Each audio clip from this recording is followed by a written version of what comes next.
Well, hi everybody, this is Tom Cash. I'm going to do a fun video today on our vintage political buttons. And I'm excited because these go all the way back to 1896. So before I do that, before I show them to you, I want to give you a little bit of a history about political buttons and where this got started and how campaign slogans entered into buttons and all of that. So, as you know, there's a lot of enthusiasm around election time, and you hear facts, you hear things that are stretched, you hear a lot of rhetoric.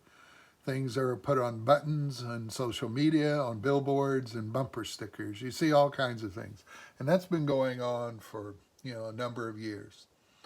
The oldest way to campaign for political office was to just wear something right on your body in the form of a pin or a button. When George Washington was president, people wore GW initials, either made out of some type of metal, right on their clothing. Abe Lincoln had a photograph that was on a pin and then lacquered, and people wore a picture of Abe Lincoln because of his popularity.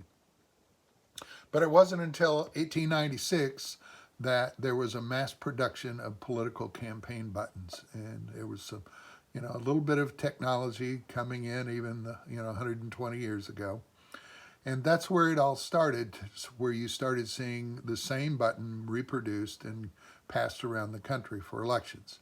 So that evolved and started with President William McKinley versus William Jennings Bryan in 1896 for president.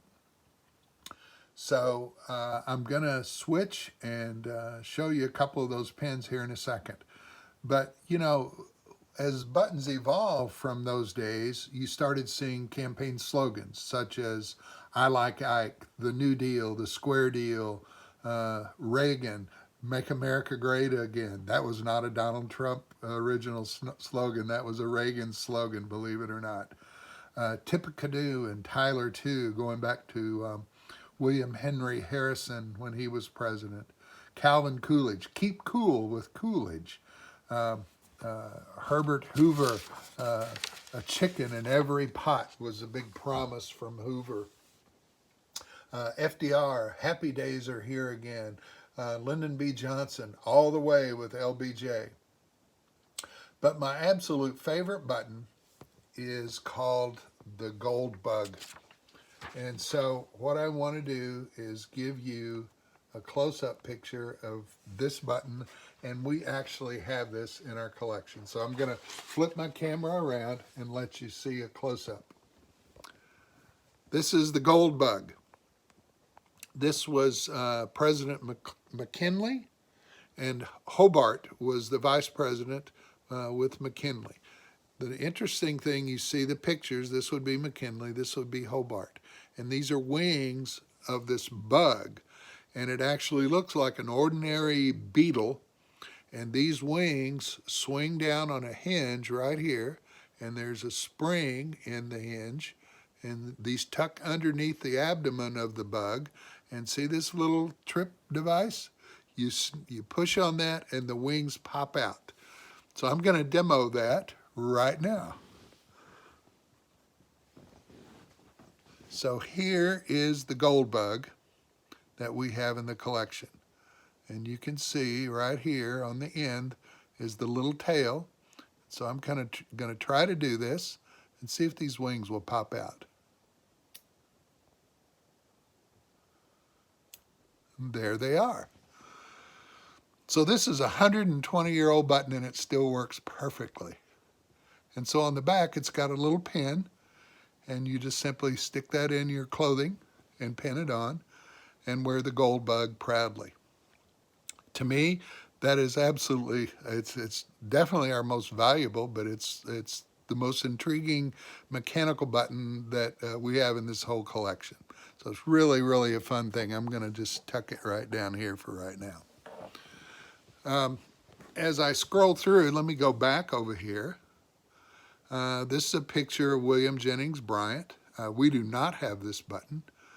These are very interesting. November 6th, 1896 was a full eclipse, a total eclipse.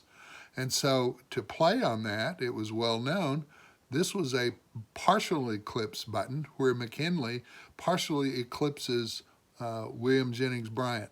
Well, Bryant came back with the total eclipse, which actually occurred on November 6th. So he's eclipsing McKinley.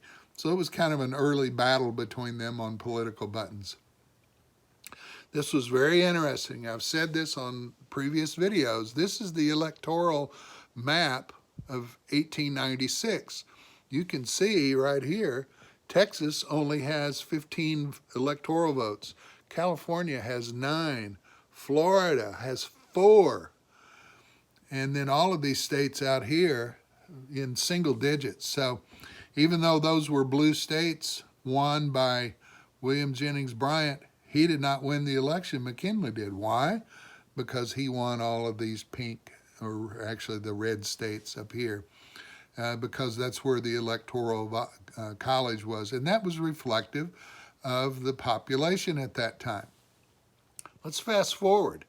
So in 2020, here's what the map looks like.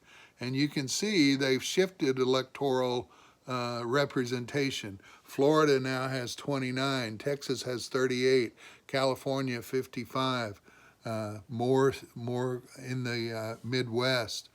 So this has dramatically changed in history, friends, and that's where the importance is. It's all about the Electoral College, and I can't tell you that enough. This was a button that we do not have, but I like to keep a reminder. This was when Teddy Roosevelt ran for vice president with McKinley in McKinley's second term. And there's Mr. Roosevelt, President Roosevelt. All right, now let's take a look at some of the buttons.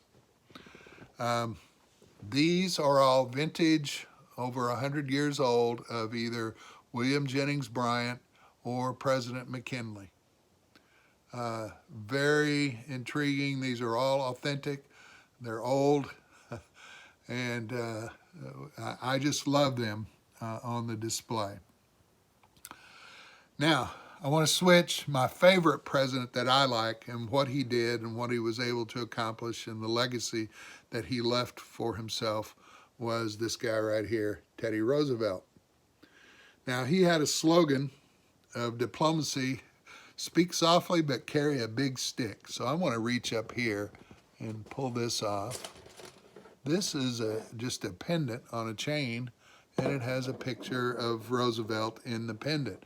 And people would actually wear that in support. But this right here, this is the big stick. So this is a pen. You can see it's sharp here on this end. So it would stick down in your clothing, and this the fat part of the club would be up. And so this is this is made out of brass, and it's a big stick or a big club that Roosevelt, in his diplomacy of speak softly, carry a big stick. Interesting fellow. Roosevelt's responsible for a lot of things: the national parks, the reclamation of lands across the country, and he actually saved a lot of that. He was involved with the Panama Canal project, just did a number of things for our country as president, and he served when McKinley was assassinated. Roosevelt took over as president and then ran a second time, and so he served for about 8 years. He was decided not to run for a third term because Taft, and I have Taft buttons up here, Taft wanted to run. So Teddy Roosevelt backed away, and Taft won the election.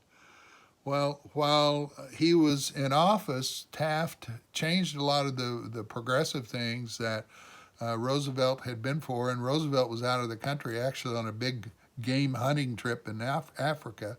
When he came back, he was aggravated with the policies and the changes that Taft had done. So friends of Roosevelt created what's known as the Bull Moose Party, which is a progressive party, And so this is a button of a moose, and then this is a bull moose party button. So what they tried to do was, Roosevelt started as a sickly kid. He was kind of weak, but as a teenager, he lifted weights and got in shape with gymnastics and became very strong and kind of a burly guy, tough guy. And that's what he became known for as president. So he ran as a third-party candidate against Taft, and at the time, Woodrow Wilson was running for president, and because Roosevelt split the party basically between him and Taft, Woodrow Wilson won that election. So moving on, here are other, as you move through the years, let me just show you some of the, here's some Landon Knox, Warren G. Harding, Calvin Coolidge, Keep Cool with Coolidge, Dewey. Here's, I miss Ike. Hell, I even miss Harry.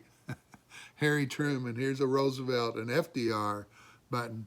Down here at the bottom, these are actual earrings that you would screw on. I just attached them to our board here. So these are Eisenhower. I like Ike. So these are Ike earrings, more Truman buttons. So these are all a little newer than these vintage buttons from the early 1900s, but we're still all really proud of all of these things, and I'm happy to share them. I hope that you've enjoyed this. If you have questions, please leave me a comment on YouTube, and I am going to do a couple more videos. I want to do some on the independents rather than Republicans and Democrats. I think I've got a display case of George Wallace, got one of the Reverend Jesse Jackson, and just share some of those campaign buttons with you. But again, there's our Goldbug. That's the star of the show. And to me, I also like the bull moose. I just think those are really cool. So I hope you enjoyed this video. Thanks.